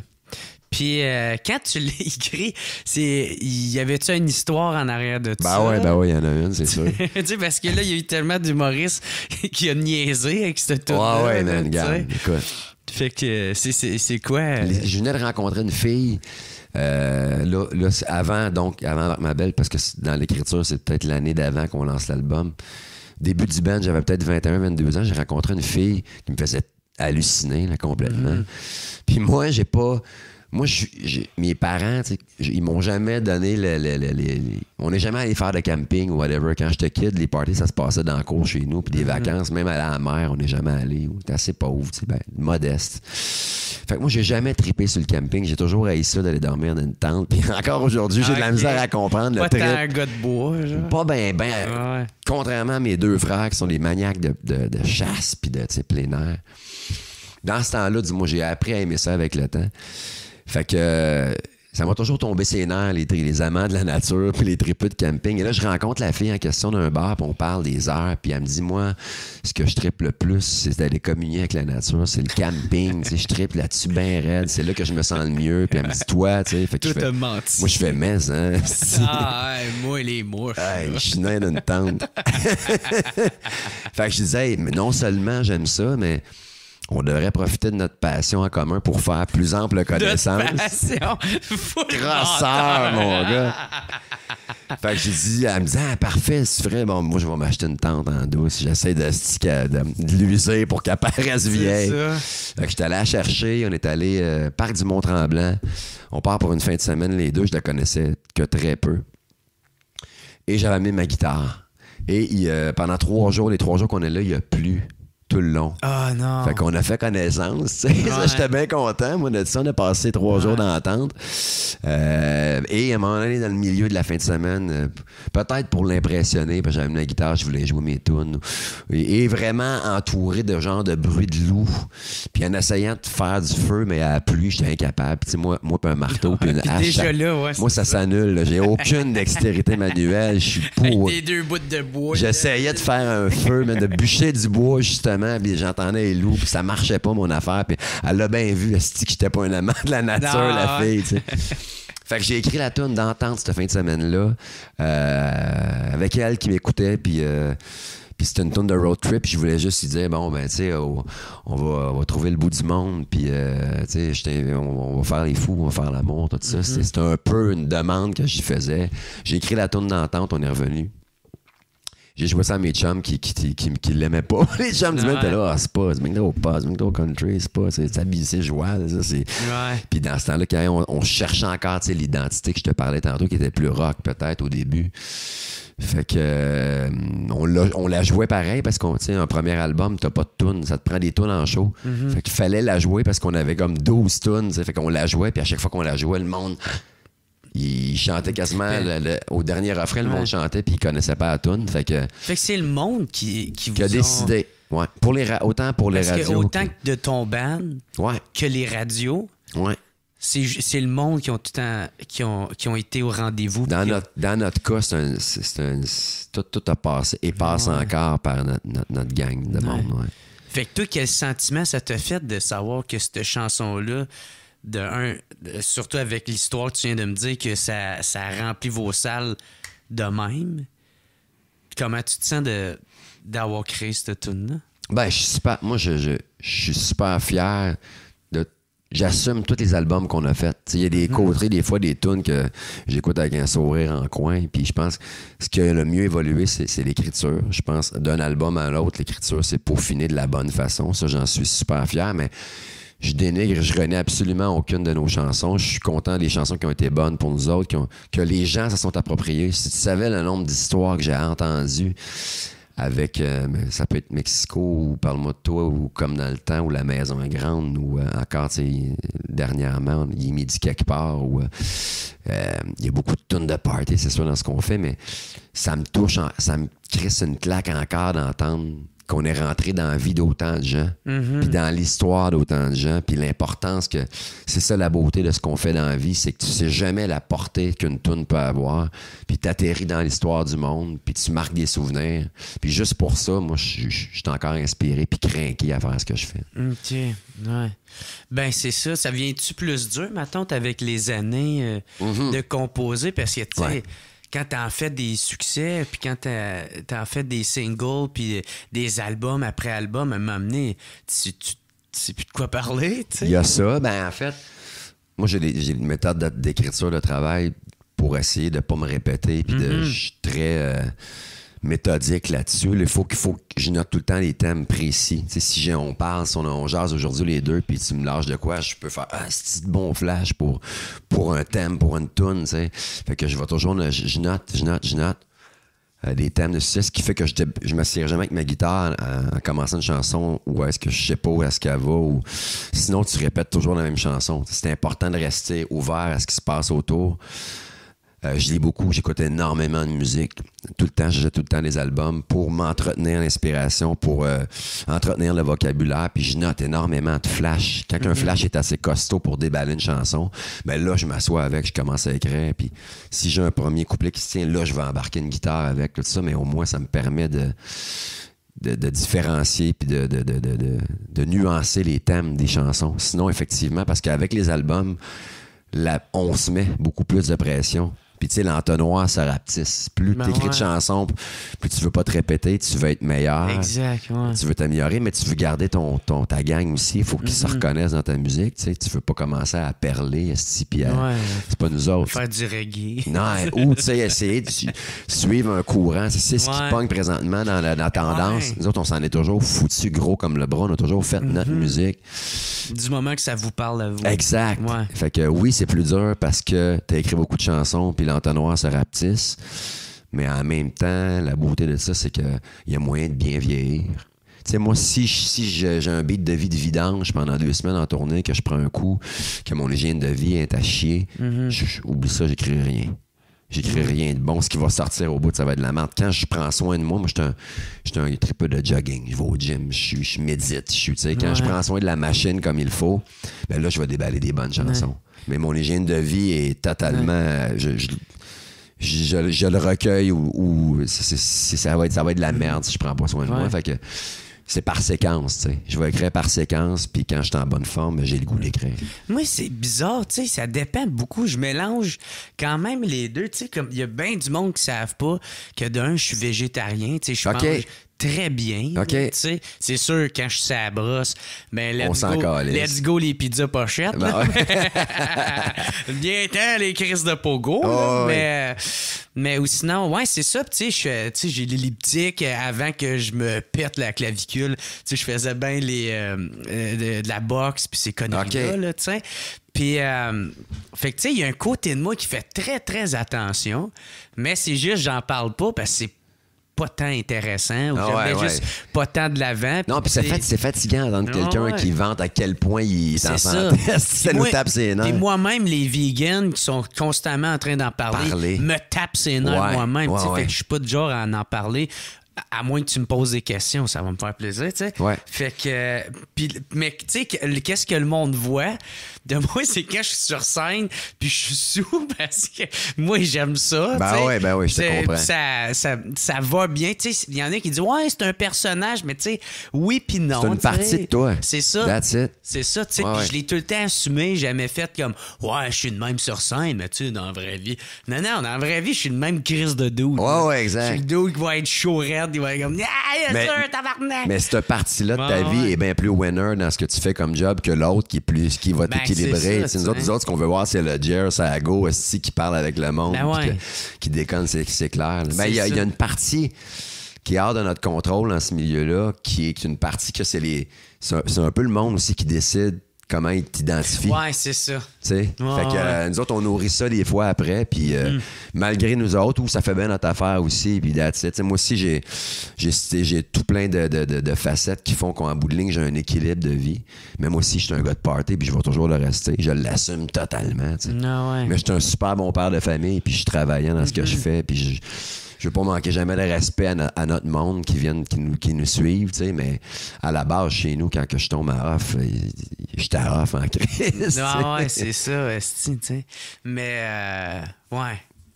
Fait que... L'équilibre, man, c'est toujours ça. C'est tout le temps une question d'être équilibré. Puis si tu réussis à avoir chacun son équilibre, ça veut pas dire qu'il faut... Mais quand on trouve son équilibre, son point de friction, là, après ça, tout va bien. Puis comment tu peux, là, si on en revient avec Embarque ma belle, comment tu prenais, mettons, que les humoristes avaient fait des numbers d'humour sur la toune? Ben, pas sur la toune, mais qu'ils l'incluaient. Parodie un peu. Ouais, c'est ça, tu sais. Ben, les premières années, comme je t'ai dit tantôt... Tu l'avais-tu pris un petit peu plus personnel? Ouais, c'était tough. Quand même. Pas par les humoristes, par contre. Souvent, les humoristes font ce qu'ils ont à faire, puis si ils prennent un de tes extraits, c'est parce que l'extrait est fort. Ils n'iront pas parodier un B-side d'un artiste qu'on connaît pas. Non, parce que personne va avoir le référent. C'est ça. Puis on a des bonnes têtes de Turcs, nous autres. C'est le band de bons vivants, les gars de région qui font du folk, les radios tournent leur tune. C'était tentant d'aller piger là-dedans. Fait que là, je comprends tout ça. C'était pas le fait que des humoristes ou des animateurs, mettons, radio, pigent là-dedans. C'était plus souvent les réactions des gens qui voyaient ça comme une satire, puis là, qui en profitaient pour se vider le cœur sur notre dos, mettons, par rapport à la toune. Mais jamais je t'allais écrire, comme j'ai fait avec le journaliste, à un humoriste en disant hey, franchement, de quel droit... Merci, man, à la limite. Parle de moi, puis chante ma toune comme tu veux. Là. J'ai jamais... Là-dessus, ça a toujours été bien. Mais c'est les réactions par rapport à tout ça, étant jeune. Puis ça a été long, moi, avant que je fasse OK, là, je m'en crisse vraiment là, de ce que le monde pense. Ceux qui n'aiment pas ma musique qui me le disent, ben, j'arrête de me remettre en question à chaque fois. Ça a pris des années. Peut-être quand je suis arrivé à une trentaine d'années que j'ai fait OK, là, si je veux faire ce job-là toute ma vie, il va falloir que je change. Et des habitudes de vie, mais de comment je gère la vie de tout le monde, parce que tout le monde veut tellement la donner son avis. C'est ça. Penses-tu que c'était plus qu'une question d'orgueil, genre que, mettons, tu sais, il y a peut-être une partie de toi qui était insécure, qui faisait comme que toi-même tu le pensais ou que tu sais que t'en avais peur de ça? Ben, ça jouait sur l'insécurité, certain. Ouais, c'est ça. T'sais, on l'est tout un peu. Hein, ben, moi, quand quelqu'un touche une corde sensible, c'est sûr, je fais hey! Ouais. Puis je pense que c'est vrai, on est tous un peu des solides insécures. Des artistes, fucking right. Moi, j'étais un hypersensible. Ouais, ben c'est ça, j'allais dire aussi. Et hypersensible et insécure. Fait que l'un va avec l'autre. L'un nourrit l'autre beaucoup, là. Fait qu'on est ouvert à ça. Je pense que c'est correct qu'on soit comme ça parce que tu parles avec ton cœur, tu parles avec tes tripes, t'es sensible, t'es ouvert, mais t'es pas capable d'être de glace devant des commentaires puis devant l'émotion des autres. Fait que ça a son bon côté, mais je pense qu'avec l'expérience puis le temps, tu focuses sur ce qui est bon, ce qui est positif pour toi, sur le monde qui, eux autres, aiment ce que tu fais puis ils te le disent à leur façon. Puis à un moment donné, moi, à un moment donné, j'ai remis mes priorités dans le bonheur, ce qui ne l'était pas nécessairement quand j'étais jeune. C'est-à-dire, mon bonheur, il passe pas par la vie des autres, par le succès que j'ai. Non, mon bien-être, il passe premièrement, même avant celui de mes enfants. La première fois que je disais ça, le monde me regardait comme un égoïste. Ça passe par moi. Si moi, je suis bien, je vais être bon avec mes enfants, ils vont être bien. Je vais prendre soin de ma famille. Si je suis bien avec ma famille, je vais prendre soin de mes chums et ma carrière va aller mieux. Mais d'abord et avant tout, c'est ça. Si moi je suis bien, je me respecte, je prends soin de moi, je suis bien là-dedans, je vais prendre soin de mon monde. Puis si Joe qui aime pas ce que je fais puis qui rit de moi l'autre bord, là, il est rendu très très loin dans l'échelle de mes priorités. Lui, puis je vais l'aider pareil. Je suis encore trop curieux, je vais aller l'aider, mais il me touchera plus comme il m'a touché. Là, tant pis. Ben c'est ça. Mais ça revient un peu à comme la phrase cliché de dire que si tu t'aimes pas toi-même, comment tu veux que les autres t'aiment. Exact. Genre, c'est un peu... Puis c'est dur. Moi, en tout cas, avant que s'aimer, c'est une chose, s'accepter comme on est. C'est quelque chose aussi, là. Fait que avec tous ses bons côtés, ses mauvais, ses gaffes, ses tapes sa gueule, ses défauts physiquement, ses défauts mentalement, avant que j'accepte tout ça, là, ça m'a pris un bout, ça m'a pris du cheminement. Non, c'est vrai. Puis en plus, j'ai l'impression que vu qu'on est artiste, il y a beaucoup la critique, fait que t'es plus exposé à faire un travail sur toi, tu sais. Si t'es prêt à le recevoir, là, tu sais. Plus que le gars qui va dans le bureau de 8 à 4, qu'il n'y a personne qui regarde sur son ouvrage. Ou genre, ma tante, c'est sa secrétaire qui fait comme, je trouve que t'es pas mal un truc de cul quand tu me pognes le cul, tu sais, quand tu sais que je veux pas. C'est elle le problème. Exact. Mais tu sais, quand t'en as genre un millier de personnes qui fait comme il est là pour telle raison. Peut-être à un moment donné, tu le fais à Chris, c'est-tu vrai que j'agis pas correct? Y a-tu toi qui... Mais encore une fois, tu sais, faut pas que tu sois narcissique, faut pas que tu sois... Non plus. Faut que tu sois prêt à être capable de faire ce travail-là sur toi puis à recevoir ça. Faut que tu sois prêt, comme tu dis, mais il s'enseigne nulle part. Non, c'est ça. Sois prêt, puis tu pars là-dedans. Là, c'est un métier qui est pas moi je dis toujours, c'est pas la vraie vie, ce job-là. T'as beaucoup trop d'attention. Puis d'amour, d'inconnu. C'est pas vrai. Moi, c'est vrai le lundi quand je vais faire l'épicerie, puis je fais ma pelouse, puis je m'occupe de mes kids, puis que il arrive de quoi, que je m'accroche avec quelqu'un. Ça, c'est la vie. Le trop plein d'attention que t'as. Il faut que tu le gères, mais avec un certain raisonnement qui te permet de rester grounded puis très, très humble. C'est important, Chris, de... Puis que ça reste serein aussi. Faut que ça reste serein, humble, puis faut pas que ça devienne nocif, comme tu dis, sinon tu tombes dans le narcissisme, puis c'est pas viable. Tu sais, les personnages, ceux qui jouent des games, surtout au Québec, où on n'a pas le star system, puis ils restent pas longtemps dans ce milieu-là, tu sais. Il y en a pas beaucoup qui traverse les années en jouant une game puis en se prenant trop au sérieux. Des fois, sans nommer de nom, évidemment, là, mais on n'entend plus parler d'un tel artiste. Je me fais souvent demander comment ça que lui, il est plus là ou elle est plus là? C'était pas vrai, tu sais. Il jouait une game puis il a fait chier tellement de monde autour qu'il est plus là, tu sais. C'est ça. Fait que c'est pas qu'il est plus bon puis qu'il est plus capable d'écrire de tout, tu sais, ou de monologues. Whatever, quoi. C'est ça, OK. Trouves-tu que... Tu sais, parce qu'il y en a souvent des artistes qui disent qu'il y a comme une clique Ouais. Tu sais, que moi, ça pogne pas parce que moi, je suis pas dans le clic. Tu sais, même tout à l'heure, je pense que tu l'as dit un peu, là, tu sais, nous autres, on n'est peut-être pas dans le clic. On essayait de. Est-ce vrai qu'il y a une clique aussi? Ou qu'est-ce que ça veut dire, ça, de la clique? En fait, il y a la gauche, tu sais, il va avoir, mettons, je vais penser au gala de la disque, comme je te disais tantôt. Ça va souvent être les mêmes artistes qui vont faire les performances, par exemple, au gala de la disque. Souvent pas mal les mêmes, toujours, qui vont gagner aussi. Puis c'est bien correct. T'sais, moi, je dirais jamais c'est à cause que je suis pas dans le clic que mes affaires vont pas bien. Il y a des parties, entre guillemets, dans lesquelles on n'est pas invité. Parce que peut-être le côté puriste gauche nous a jamais aimés, nous a jamais fait de place. Puis jamais, moi, je vais baisser mon pantalon ici devant eux autres pour me faire inviter non plus. Ça a toujours été bien clair. Fait que j'aime pas ça, ce mot-là, la clique, parce que ça fait très frustré, tu sais, de dire Chris, moi, je suis pas là. Ça fait amer. Puis je suis crissement serein avec ce qu'on est comme band, puis je regarde le portrait musical, puis humblement, je dis ça, là, mais je changerais de place avec personne. Je suis content d'avoir les deux pieds dans le carré, plus que jamais, tu sais. Fait que oui, tu sais, non, tout le monde en parle, nous a jamais invités. Puis je pense pas qu'il le fasse un jour parce que, tu comprends-tu? Non, on gagnera jamais dans la catégorie auteur-compositeur de l'année à la disque. C'est impossible pour eux autres de nous amener là. Est-ce que je suis en mesure de t'expliquer tout pourquoi? Pas, probablement pas. Non, on suit pas la tendance peut-être musicale. On a toujours fait la musique qu'on aimait nous autres mêmes, avec peut-être des influences qui sont pas au goût du jour pour eux autres. Souvent, quand on est identifié à une gang de party de région qui ont rien d'autre à dire alors que c'est pas vrai, tu sais. On peut parler de n'importe quoi, man, puis j'ai une opinion, puis j'ai une position politique, puis je suis un père de famille, puis...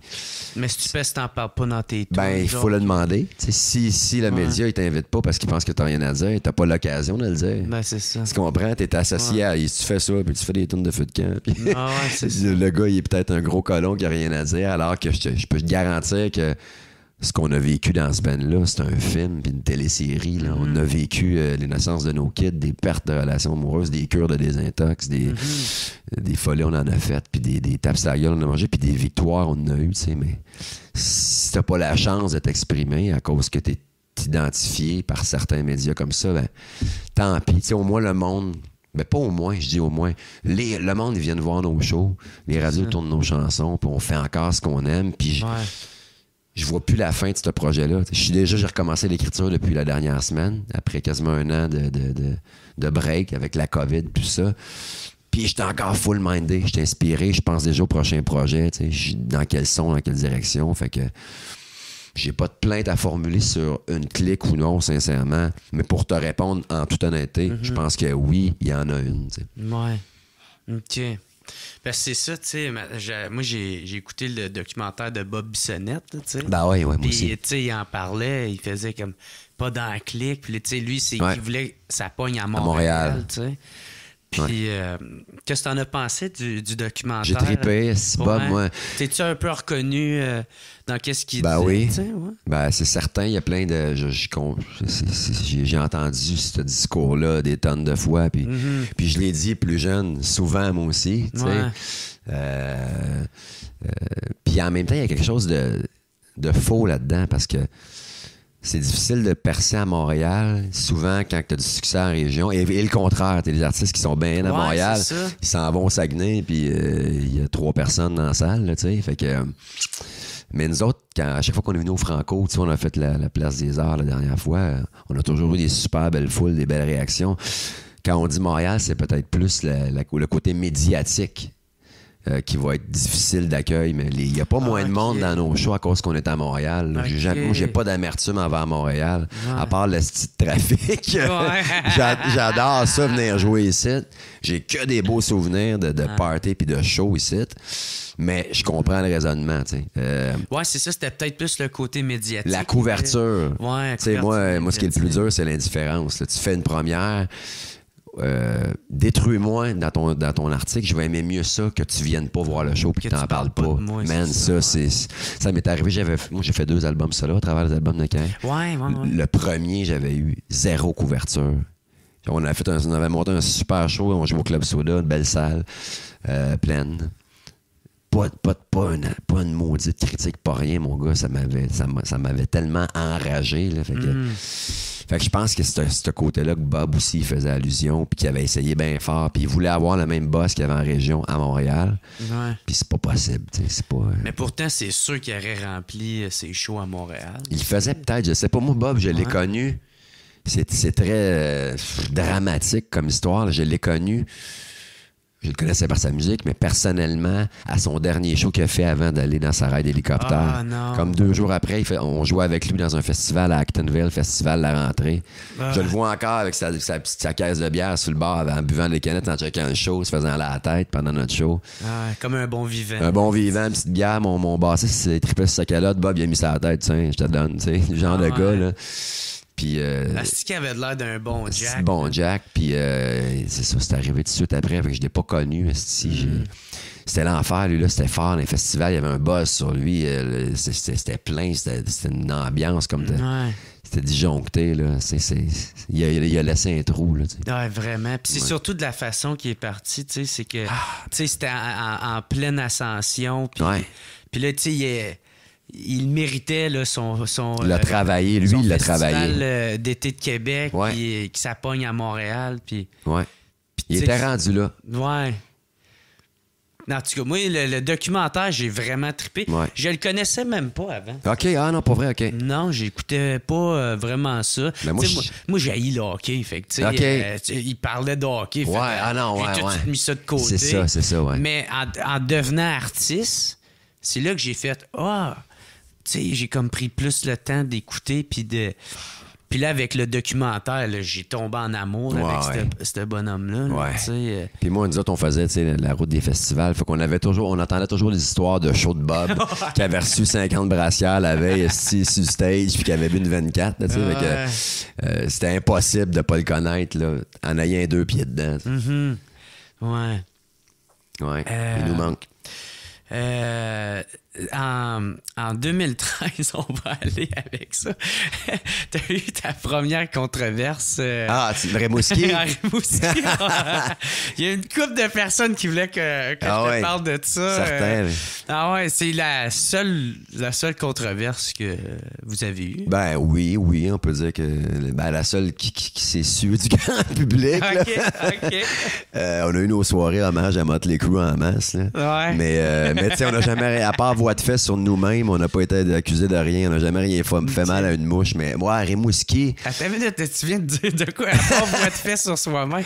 Ouais, parce qu'on disait souvent, les gars, vous autres, puis je pense à des blondes que j'ai eues, puis pour me défendre, je disais souvent, quand elles m'accusaient d'avoir trop foiré, je disais, écoute, moi, chérie, à part voix de fait sur moi-même, tu peux pas m'accuser de rien d'autre. Genre que tu t'es fait du propre mal. Ouais, exact. Oui, vous êtes pas battus dans... Non, on se dévissait nous autres mêmes, mais c'était sur nous autres. Là, on s'est jamais justement battus, on n'a jamais été la gang qui débarquait en envoyant chier tout le monde. On était plus l'ami de tout le monde, c'est un peu ça le problème. Ouais, c'est ça. Fait que Rimouski, on était dans un super beau stretch. On revenait des îles de la Madeleine. On était faire des shows là-bas, ça avait été débile. On s'en va à Rimouski, on faisait la première partie de Dennis DeYoung, chanteur de Styx. On arrive là dans l'après-midi, super content. Je me vois encore poser les road cases de Dennis DeYoung. Mettre ça sur Facebook et dire waouh, à soir, on fait la première partie d'une légende. Puis t'étais super content. J'étais content. Puis Rimouski, ce festival-là, dans lequel on n'est pas retourné non plus depuis. C'est un super festival. Écoute, il y a 20 000 personnes. T'es reçu avec le traiteur, man. C'est un accueil de feu, là. Tu te sens, man, on était comme en vacances toute la journée, on fait le soundcheck, ça va super bien, on soupe sur place, on check les bas, on va checker le soundcheck de l'autre band, une gang de gamins, tu sais, vraiment, tout allait bien. Notre directeur de tournée était pas là pour ce show-là, il pouvait pas, c'était son sub qui était là. Lui, il avait pas lu le contrat de disque, rien, il savait pas, il remplaçait, puis c'était, de toute façon, à la base, lui était là pour faire le son, la direction de tournée, il faisait pas vraiment ça dans la vie, fait que on fait notre soundcheck, on soupe, on part le show. Nous autres, on joue. Ce qu'on sait, c'est qu'on fait un show complet avant Dennis DeYoung. Puis après, on va checker son show. Ça va être drôle, tu sais. Il y a 20 000 personnes, il y a du monde. Il y a même un des vendeurs de bière qui nous pitch la bière sur le stage. On voit ça avec le monde. Ça se passe super bien. Après 45 minutes de show, puis tu sais, un show, tu sais comment c'est en build-up. Tu joues pas tes bombes en partant. Là, tu commences ça. Tu builds tranquillement. Ça t'avait mis en crise. Ouais, fait que là, 45 minutes après, il y a le régisseur puis mon soundman qui s'en vient de me voir sur le stage devant le monde qui me disent tu débarques, c'est fini, Dennis DeYoung va commencer. Et ils me disent rien d'autre. Là, moi. Toi, tu penses que l'autre fait sa diva? Exactement. Moi, je pense que le gars, il veut s'en aller chanter. Hey, j'ai pas eu le temps de faire mon show. Il y a 20 000 personnes. Je perds la face bien raide. Puis, je suis touché dans mon orgueil. Là. Mon ego. Ce que j'ai dit, c'était très maladroit. Mais il faut comprendre qu'il y a un contexte qui a été perçu comme un petit maudit prétentieux qui était ça. Ouais. Là, j'ai tout entendu. J'ai entendu 1000 histoires. Fait que moi, je réponds dans le micro. Apparemment qu'il y a quelqu'un de plus important que nous autres qui veut venir chanter, puis en plus, il chante une langue dont on se calisse. Fait qu'on va y laisser à la place. Fait que là, tous les anglos, toutes les... Pensez, j'étais qui, moi, pour parler de la langue anglaise comme ça, puis parler de l'œuvre de Dennis DeYoung, puis de Styx, puis là, je venais de m'étiqueter comme un petit Chris.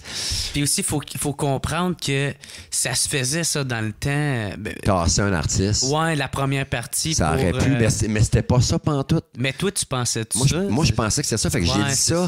On a fait Embarque ma belle, on est sorti, puis on a eu un genre d'ovation de 5 minutes après Embarque ma belle, puis moi je disais au diffuseur, j'y pointais. T'entends-tu, là? Si, c'est ça que t'as manqué à nous coupant. Puis lui, il me montrait son contrat dans la face en me disant, man, c'était 45 minutes, c'est une première partie que vous faisiez. Regarde, c'est dans le contrat. Ouais. Et là, le temps qu'on dépompe, qu'on sort du stage, dans les torrents de foule. Ouais, là, j'ai regardé, puis là, le directeur de tournée, je fais, hey, man, pourquoi tu l'as pas dit? Tu nous l'as pas dit que c'était. Si ça avait été 45 minutes, on aurait fait 12 tunes que le monde connaisse. On aurait envoyé ça d'un dent. On l'aurait fait avec plaisir. Ouais. J'aurais joué avec honneur avant. L'erreur, ça a été de parler de la langue, tu sais. Moi, c'était juste pourquoi un artiste. Si ça avait été n'importe qui d'autre après moi, j'aurais dit écoutez, mais bon, ça a mal passé. Ouais. C'est mon erreur que je ne ferais pas. J'ai appris. Mais t'aurais dû voir après ça les médias sociaux, le monde qui nous écrivait. Et là, je me disais, asti, je viens-tu de jeter aux poubelles 15 ans de travail avec une réplique que le monde perçoit. Le monde nous envoyait des haters. Là, on a ouvert la porte grand aux haters. C'est ça, ceux qui voulaient faire longtemps qu'ils veulent vous dire que c'est de la merde puis de la ouais. Puis là, le monde nous envoyait le clip Sweet Madame Blue, tu sais, en disant avez-vous à côté ça avec Embarque ma belle, puis nous envoyait des parodies d'Embarque ma belle, puis gang de petits fendants, vous avez jamais. Puis là, oui, moi, justement, j'ai déjà vu en 2006 à Saint-Hyacinthe, il était bien chaud, puis moi aussi, le soir. Là, man, c'était la pagaille. Puis en même temps, je recevais des invitations du genre groupe Loi 101, protection de la langue française. On a passé de 25 000 à 50 000 fans sur notre page, notre fanpage. Fait que en même temps, il y avait parlez-en bien, parlez-en mal. Là. Il y avait plein de défenseurs de la langue française québécoise. Pour vrai? Ouais, fait que... Là, c'est comme si t'étais perçu comme le justicier de la souveraineté. Ouais, exact. Moi, je voulais juste dire, moi, toi, t'es même pas là. Non, man. T'es juste, c'est moi qui étais dans l'erreur. Ben, tu sais, j'ai toujours défendu haut et fort ma langue, notre culture, notre joie, nos couleurs, avec fierté. Mais jamais pour me donner le porte-étendard. Puis surtout, je suis ouvert sur le monde. Là. J'ai plein de mes idoles que c'est des bands américains ou britanniques où ça n'a rien à voir. Ce que j'ai dit là, c'était... J'étais en crise et j'avais pas d'infos devant 20 000 personnes. Je voulais pas perdre la face, mais essayer d'expliquer ça après puis que ça a l'air vrai, tu sais. Fait que, en tout cas, merci, là, tu m'as donné l'occasion de l'expliquer avec toute la vraie longue réponse. Je pense que j'ai à peu près jamais... Il m'avait passé à LCN le lendemain sur l'heure du midi, mais j'avais comme 1 minute pour essayer de raconter. Puisque je pense que je m'étais encore plus mis dans la merde en essayant de m'expliquer parce que j'essayais de tout dire en même temps. Puis il dit non, je suis pas comme ça, mais regarde, on avait des shows après, puis j'ai eu peur, là, tu sais, je suis revenu, ça a pris une couple de shows, puis là, il y a des huées un peu, puis... c'était mélangé, parce que ça, c'était dans un été de show, nous autres, on était en pleine tournée, ça continuait après ça, là. Tu peux pas arrêter, non. J'étais en pause, j'étais là, tabarnak, tu sais. Puis à un moment donné, on a fait un show à Saint-Perpétue, qui est pas loin, moi j'habite à Drummond, qui était à peut-être 20 minutes de chez nous. Là, on revenait chez nous, l'animateur nous avait présenté comme ça. Ils reviennent chez eux à soir, ils ont besoin de vous autres, tu sais, puis... Je pense qu'avant qu'on puisse jouer la première tune, ça a pris 10 minutes. Là, on a eu un gros appui de la foule, une grosse ovation. Okay. Puis ça a été un point tournant, ça a fait okay. Ils sont encore là. Ouais, c'est ça. Le show, je m'en rappelle même plus de ce show-là, tellement que j'étais nerveux de retourner chez nous. Là. Puis je voulais pas que le monde pense qu'on les avait trahis ou qu'on était devenus des prétentieux qui se prennent pour, tu sais. C'est ça. C'est probablement la plus grande peur que j'ai toujours eue dans ce métier-là, d'avoir l'air au-dessus de mes affaires. Puis là, c'était ça. Fait que je capotais, man. Ouais. Ah ouais. C'est ça l'histoire de Dennis DeYoung. Ah ouais, c'est ça. Je suis content qu'il y ait qui t'ait demandé d'en parler parce que je sais qu'il y a un paquet de monde aujourd'hui qui connaissent pas l'histoire. Ou qui en a entendu vaguement parler, puis tu sais, c'est pas l'histoire qui va te mettre en valeur. Ouais, non, pas tellement. Y en a-tu d'autres moments de même où ce que t'as passé proche de... Ou si tu pensais que c'était peut-être la fin ou... Non, je pense que c'est le pire, lui. Non, tu sais, comme je t'ai dit tantôt, il y a des shows que j'aimerais revoir. Ouais. Parce qu'on n'était pas en état de les faire avec le respect qu'on se devait d'avoir, tu sais. C'est plus une époque. En même temps, cette époque-là, je la regrette-tu, pas pantoute, tu sais. J'ai fait ma vie à 100 000 à l'heure, comme je vous rêvais de la faire. J'ai tourné la page, puis maintenant, ça va super bien depuis plusieurs années. Je pense à ça avec un gros sourire étampé dans le front, tu sais. Fait que j'ai pas... Mais c'est ça, ça fait longtemps que t'es dans le métier, puis justement, en 20 ans, c'est quoi tu trouves qui a le plus changé de l'industrie de la musique? Ben, clairement, le support musical, tu sais, évidemment, toutes les technologies d'aujourd'hui font en sorte que c'est compliqué à maudit de lancer un album, là. Ça fait... C'est épeurant. Puis pour les artistes qui commencent aussi, ça coupe le gaz beaucoup aux possibilités pour te faire connaître. En même temps, ça a la bonté de... Tu peux être connu partout dans le monde avec un lien YouTube en 2 secondes, tu sais, en 2 minutes. Il y a des bons côtés. Mais oui, l'industrie du disque, le support, c'est ce qui a le plus changé. Après ça... c'est nous autres qui changent, c'est nous autres qui, ça s'agit là-dedans, ça s'agit, je déteste ce mot-là, qui vieillissons dans ce milieu-là, puis qui s'en faisons moins avec la vie, tu sais. Fait que c'est-tu l'industrie autour qui a changé ou c'est nous autres peut-être qui a plus, on s'en fait moins, on focus aux bonnes priorités, aux bonnes places. C'est-tu dur, genre, comme, mettons, tu suives, mettons, l'évolution de la production, de la diffusion de la musique, genre? S'adapter à ça, tu sais. Ouais, ben tu sais, nous autres, plus ça va, comme le dernier album, c'est un album double avec plein d'artistes invités qui sont venus sur l'album. On l'a réalisé, on voulait le produire, on voulait le faire comme on l'avait dans la tête d'un bout à l'autre. Ouais. Je pense que c'est de plus en plus ça. Tout le monde est plus autosuffisant. Ils vont réaliser leur album, ils vont le produire, ils vont le distribuer. Ça va être fait d'un bout à l'autre avec le plus d'indépendance possible. Puis c'est probablement l'avenue pour être capable de continuer de vivre de sa musique. Ouais. Puis là, ça, en 2017, c'est là justement que Patrick Lemieux il est parti. Les deux, en fait, Patrick et Yannick. Ah ouais, OK. Le batteur et le guitariste original. Okay. Puis là, vous avez dû les remplacer. Ouais. Puis comment ça s'est passé, ce processus-là? Ça a-tu été compliqué de trouver quelqu'un? Ou... Non, ça n'a pas été compliqué du tout. Ce qu'on avait peur, nous autres, c'est que nos fans, tout ça, suivent pas. En se disant, ben là, vous êtes plus... vous appelez encore Caïn, mais même si c'est tout moi qui écris les chansons, ça reste que le band, c'était les quatre mêmes gars depuis 17 ans, finalement. Mais en fait, on a enregistré l'album, qui est l'album Welcome Bonheur, qui n'est pas le dernier, l'autre. Puis ça marchait déjà plus, on n'avait plus du tout la même soif, la même vision pour le band, puis on était plus près, les quatre, à faire les mêmes sacrifices. T'sais. Je pense que moi puis Maheu, qui est encore là, on a toujours été à 100 000 à l'heure, puis au devant, puis on se parle, meeting, qu'est-ce qu'on peut faire, meilleur show, puis les deux autres n'étaient plus dans ce mode-là. Puis ça leur inspirait plus créativement. Puis ils n'avaient pas fait le ménage, sans rentrer dans les détails, sérieux, qu'on avait fait dans nos vies, nous autres. Nous autres étaient encore peut-être dans une ancienne époque, ça nous tentait plus d'être. On voulait que la musique soit très, très en premier plan. Puis notre musique, notre monde, nos familles. Puis c'était plus ça, on s'entendait plus. Fait que c'était d'un commun accord que le ménage s'est fait. Okay. Les gars aussi, je pense qu'ils étaient rendus là, Pat et Yannick. Ouais, il n'y a personne qui s'est fait crisser de voir. Ben non, tu sais, mais comme toute fin, c'est pas une... C'est pas nice. Je compterais pas que c'est une belle fin puis qu'on est resté des chums, des grands chums aujourd'hui. Il y a tellement... on venait de lancer un album. T'sais, on lançait un album, le monde est encore là. Puis là qu'on s'est laissé. Puis nous autres, dans cette tournée-là, il a fallu trouver notre guitariste, qui est John Anthony. On l'a appelé, lui, on l'avait déjà rencontré dans les shows. C'est un musicien complètement malade.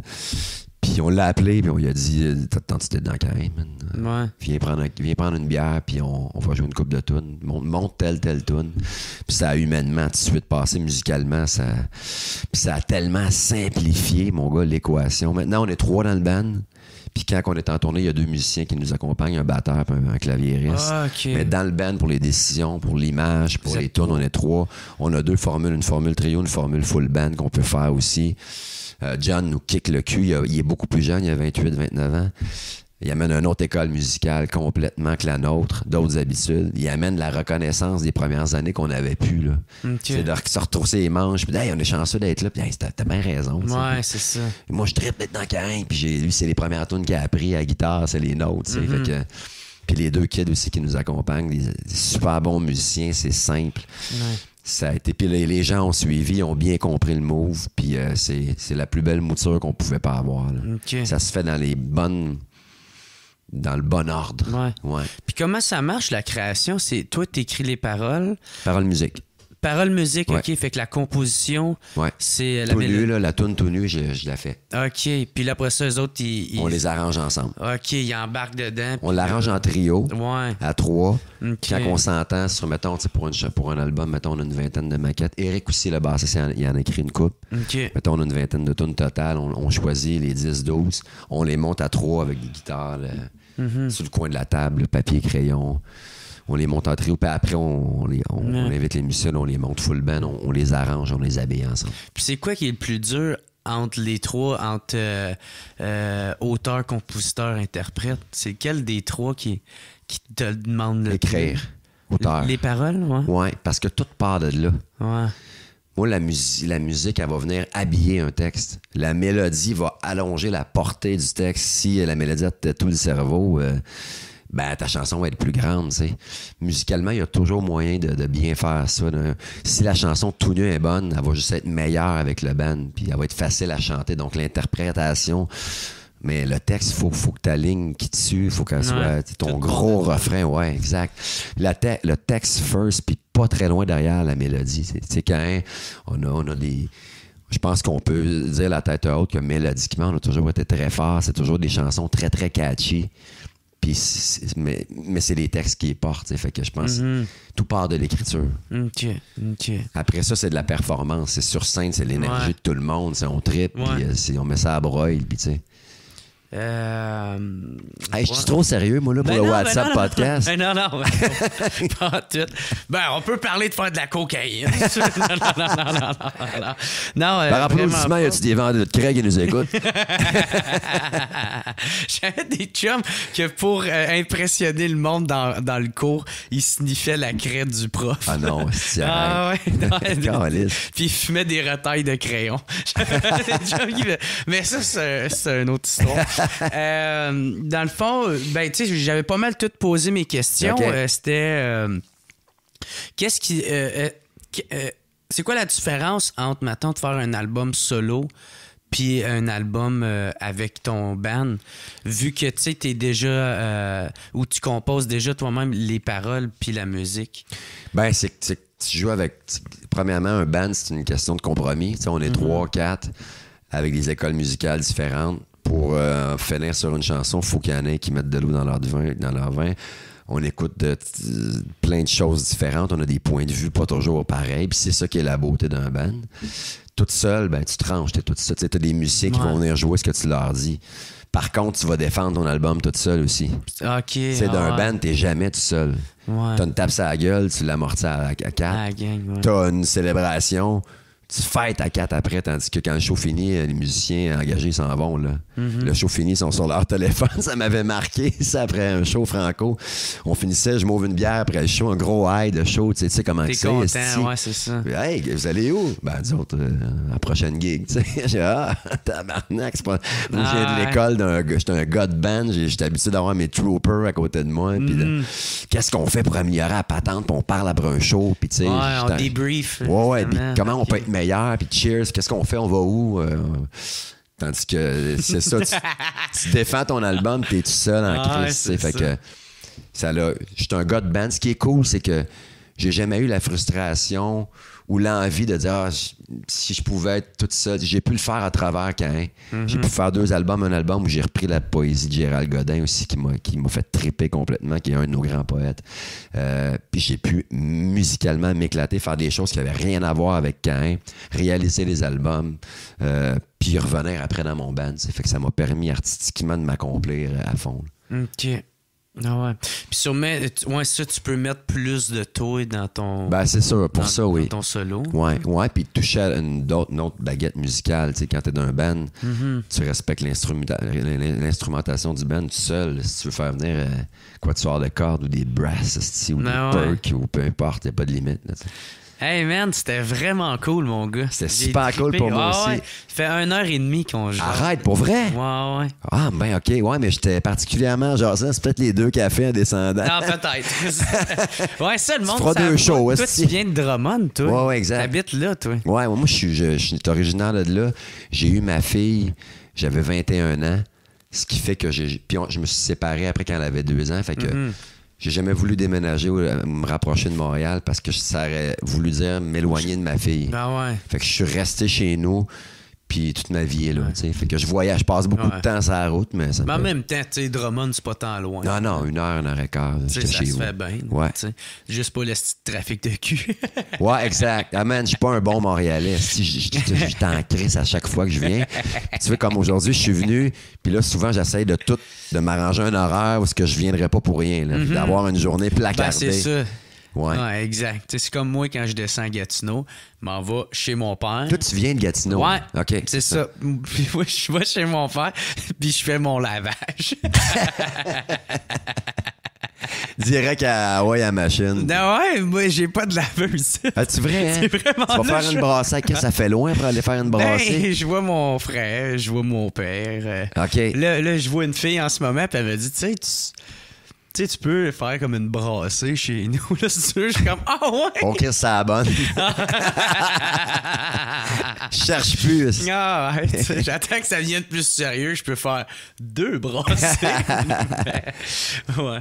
Mais non, c'était vraiment cool pour vrai. Man, merci. Thank you, man, Steve Veilleux. C'était vraiment apprécié. Si, y a-tu de quoi de nouveau qui s'en vient que t'aimerais ça plugger? Ben, tu sais, on est dans le néon. On joue au Lion d'Or en octobre au Confessionnal, salle du Capitole aussi. En octobre, sur la page sur cain.ca, sur Facebook, les dates de show sont là. Mais le 3/4 des dates sont reportées ou en hold étant donné la COVID. Donc, je te dirais pas qu'on a 75 shows devant. On avait une année de fou de bouquets qui a tout été reporté. Mais il y en a quand même une coupe avec les restrictions, dont ces 2-là, qui s'en viennent. Sinon, j'ai recommencé l'écriture. Fait qu'on va voir ce que ça s'enligne pour la suite. OK. Mais tu sais, je pense que tu as quand même été occupé avec les cinéparks. Ouais. Musipark, ouais. On a fait une 12aine de dates. C'était quand même. C'est ça. C'est quand même crissement bon. Ouais. On passait l'été. Ouais, on passait d'un été de 28 festivals à rien à 12 cinéparks. Fait qu'au moins, c'est venu mettre un baume un peu. T'as-tu aimé ça quand même, les cinéparks? J'ai trippé à faire de la musique avec mes chums. Ouais. Jouer devant des chars, t'as aucun contact humain, par contre. C'est ça. Tu sais, c'est pas 5000 personnes d'un champ, le point des airs qu'une bière. C'est le klaxon, puis l'as-tu fait? J'ai fait parce que nous autres, c'est le Fauve, là, ça s'appelle. Ouais, OK. Puis moi, c'était avec les Denis Drolet qui animaient. Puis il y avait Daniel Grenier, puis Marco Métivier, Daphne Letourneau, Jean-Thomas Jobin. Marco, un gars de Drummond. Ouais, c'est ça, tu sais. Mais tu sais, vu qu'il y avait Daniel Grenier, Jean-Thomas Jobin, puis animé par les Drolets, avec moi, c'est comme... Tu sais, les 4 chouchous de sous-écoute, fait que c'est sûr qu'il allait avoir bien du monde... Tu sais, qu'elle allait être déjà vendue d'avance à moi. Là. Fait que, tu sais, quand j'étais embarqué sur scène, ça se donnait en tabarnak ces klaxons. Là. Ça flashait les lumières, là, tu sais. Fait que ça, c'était le fun. Mais, tu sais, pour l'humour... Ben ouais, pour l'humour, je me demandais comment vous faisiez ça. Moi, tu me déranges, tu sais. Quand tu klaxonnes, tu sais, c'est comme j'arrive pour te compter de quoi, puis tu fais... Ouais, puis tu sais, vous autres... Quand tabarnak, tu me déranges. Ouais, puis vous autres, tout le delivery, tu sais, tu sais où est-ce que ça punch. Tu pognes vous pognez un beat dans votre rythmique. Là, c'est complètement... Tu sais, les tunes, c'est tel quel. Tu finis ta tune, que ce soit des applaudissements ou des klaxons, c'est de la musique. Mais ouais, j'imagine que ça devait être assez space. Tu sais, il y avait ça qui était différent, mais j'ai quand même calissement aimé ça. Tu sais, je le referais, mais genre... Si c'est rendu ça, les nouveaux shows, pis il n'y a plus de... Non, arrête. Dude, moi, je lâche. Non. Je pense pas qu'on revienne à ça. Tu sais, quand les shows, on finit par recommencer, on se dirait pas, faudrait revenir aux shows. Non, c'est ça. C'est cinépark, une chance. Ramenez-nous ça. Non. Tu sais, fait que c'est ça. Là, mais j'avais quand même beaucoup aimé mon expérience. Puis je faisais partie de ceux des premiers qui disaient que ça allait être de la calice de marde. C'est de l'esti de crise de charogne à chier. Mais finalement, j'ai vraiment beaucoup aimé ça.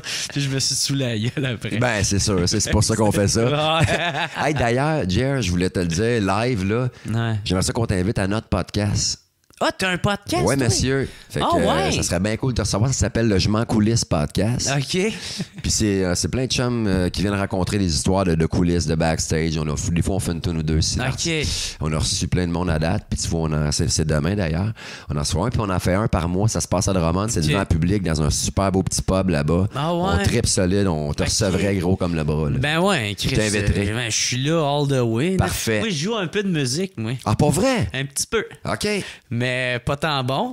Mais. Tu joues de la guitare, quoi? Ouais, j'ai genre ma guitare, là, une Ibanez, là. Puis j'aime bien ça. Puis je commence à jouer devant ma chick. OK. Regarde. Mais je fais pas vraiment ça. Ah, ben ça pourrait être cool. Fait que, tu sais, ça serait comme la première fois. Ah, ben ouais, voilà Sinon, moi, là, je me sens... moi, je suis humoriste, là, tabarnak, là. Ouais, je comprends. Mais c'est clair que je viens. C'est définitif. Parfait, c'est une invitation officielle. Ben, thank you. Yeah, man. Hey, merci tout le monde d'avoir écouté. Passez une bien bonne journée, puis on se revoit la semaine prochaine. Peace out. It's the What's Up Podcast. What's Up Podcast. What's Up Podcast avec Jeremy Allin. Yeah. Boom.